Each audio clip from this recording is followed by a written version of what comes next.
नमस्कार। चुनावी समर में आप लोगों का स्वागत है। यूपी में चुनाव आते ही फिर से हिंदू मुसलमान के सुर सुनाई पड़ने लगे हैं। दरअसल भाजपा को पार्टी के हिंदुत्व की विचारधारा पर पूरा भरोसा है। आलोचकों के अनुसार भाजपा को ऐसा लगता है कि सिर्फ हिंदुओं के सहारे पार्टी देश और प्रदेश की सत्ता में आ सकती है।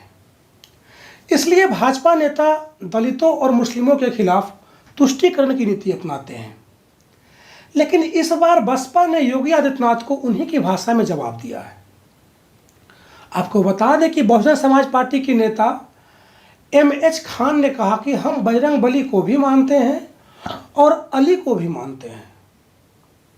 उन्होंने कहा कि हम हिंदू और मुसलमान को लेकर कोई भेदभाव नहीं करते, बल्कि यह भाजपा करती है। उन्होंने कहा कि योगी जी की भाषा भेदभावपूर्ण है। वह कहते हैं कि बजरंगबली हमारे और अली तुम्हारे। बसपा नेता ने कहा कि यह कौन सी भाषा है।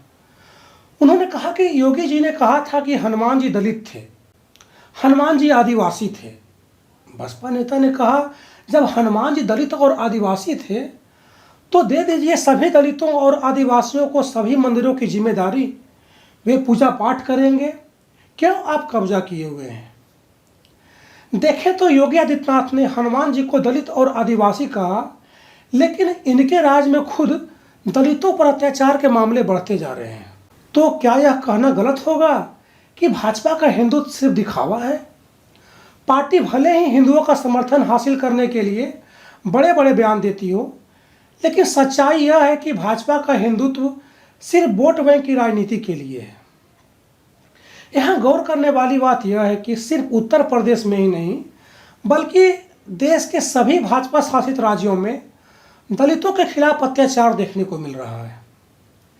सबसे शर्मनाक घटना तो भाजपा शासित राज्य कर्नाटक में घटी, जहां एक दलित युवक को सिर्फ मंदिर में प्रवेश करने पर जुर्माना देना पड़ा और युवक को अन्य लोगों को भोज कराना पड़ा। वहीं कर्नाटक में ही एक 2 वर्षीय दलित बच्चे का मंदिर में प्रवेश करने पर उसके परिवार को 25,000 रुपये जुर्माना देना पड़ा। जाहिर सी बात है कि यह सब घटनाएं यह बताने के लिए काफ़ी है कि भाजपा के लिए दलितों का कोई मोल नहीं है। लेकिन चुनावों के दौरान भाजपा देश को सांप्रदायिक रंग देने की कोशिश करती नजर आती है और हिंदू और मुस्लिम का मुद्दा उठाकर सवर्णों के साथ दलितों का भी समर्थन पाने की कोशिश करती है। लेकिन बसपा नेता ने यह बता दिया कि पार्टी राम को भी मानती है और अली को भी। इसलिए बसपा ने साफ साफ कहा है कि आगामी चुनावों में जनता सांप्रदायिक पार्टियों से किनारा करते हुए भाजपा को सत्ता से बेदखल करने के लिए मतदान करेगी। धन्यवाद।